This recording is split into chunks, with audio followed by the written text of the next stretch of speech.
1. december. Začnem tým, že Marley je mŕtvy. O tom niet pochyb. Úmrtný list podpísal farár, kostolník, pohrebník a najbližší pozostalí. Podpísal ho Scrooge a Scroogeové meno poznali aj na burze. Keď on niečo potvrdil podpisom, tak to sedelo. Naozaj Scrooge vedel, že Marley zomrel? Prirodzene. Ako by nevedel. Scrooge a Marley mali firmu spolu. Ani neviem koľko rokov. Scrooge dostal celý Marleyho majetok. Scrooge bol jediným pozostalým, ktorý na pohrebe Marleyho trúchlil. Spomenula som Marleyho pohreb a tak sa dostávam opäť k začiatku rozprávania. Niet pochyb o tom, že Marley je mŕtvy. Na toto nesmieme zabúdať, inak by na príbehu, ktorý sa chystám vyrozprávať, nebolo nič zvláštne.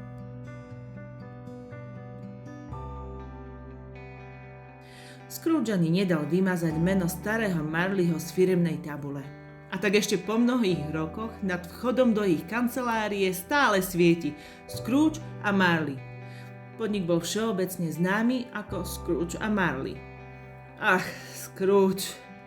Ako ten vedel priprieť ľudí. Vyžmýkal z nich poslednú kvapku, vytriasol posledný groš. Bol to starý lakomec, chamtivý, nenásytný vidriduch.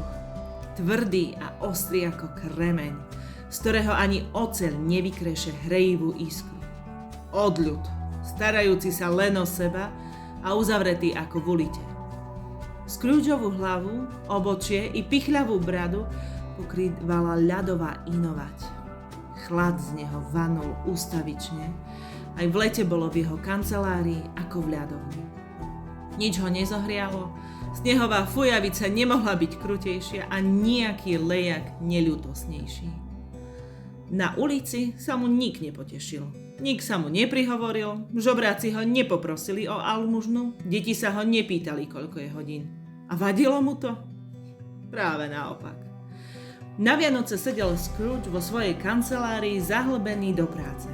Všetkými škárami i kľúčovou dierkou prenikala do miestnosti hmla a kto ju pozoroval, mohol sa nazdávať, že niekde na blízku príroda chystá poriadnu búrku. Scrooge si nechal dvere na kancelárii otvorené, aby mohol dozerať na svojho písára, ktorý v zadnej kutici v ponurej vlhkej diere odpisoval na listy. Písar sa chúlil v bielom vlnenom šále a skúšal sa zohriať nad sviečkou, lebo v kozube mu blikal iba malý plamienok. Scrooge mu nedovolil zakúriť si viac. Veselé Vianoce, strýčko, a hojné Bože požehnanie! Zaznel odrazu v miestnosti radosný hlas Scroogeovho synovca Freda. Hlúposť! Odsekol mu Scrooge. Vianoce, že sú ti hlúposť? Strýčko, to nemyslíš vážne? Ba hej, veselé Vianoce, akým právom sa tešíš? Prečo si veselý, taký chudák? Hej, a akým právom sa ty mračíš? Prečo si mrzutý, taký boháč? Hlúposť! Nezlo sa, strýčko. Ako sa nemám zlostiť, keď musím žiť medzi takými somármi ako si ty? Do čerta s veselými Vianocami. Podľa mňa by mali každého chumaja, čo umiela veselé Vianoce, uvariť v jeho vlastnom pudingu a pochovať s vetvičkou cez míny zapichnutou v srdci. Synovec môj, oslavuj si Vianoce ako chceš, ale mne daj pokoj, ja si ich oslávim po svojom. Ale veď ty nesláviš vôbec. O mňa sa nestaraj, len aby ty si mal z tých Vianoc nejaký úžitok. Už si veľa získal, čo? Zo všeličoho som mal úžitok, hoci to neznamenalo priamo zisk. Aj Vianoce sú také. Vždy sa teším na príchod tých krásnych sviatkov, beriem ich ako krásny čas porozumenia a lásky k blížnemu. Je to jediný čas, keď ľudia k sebe pristupujú s otvoreným srdcom. A preto, strýčko, hoci mi Vianoce nikdy nepridali zlatku do vrecka, boli i budú mi na niečo dobré. A tak im blahorečím, nech sú požehnané.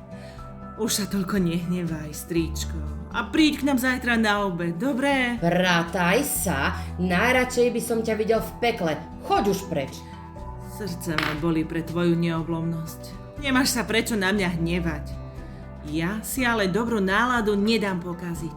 Tak teda, veselé Vianoce, strýčko. Bohom! Synovec odišiel bez hnevu, aj písarovi zaželal príjemné sviatky a ten mu toto želanie opetoval. Nemal to ľahké, zarobil týždenne 15 šilingov a z toho musel uživiť ženu i deti. Vyprevadil Scroogeovho synovca a v zápäti uviedol dnu dvoch úctivých pánov.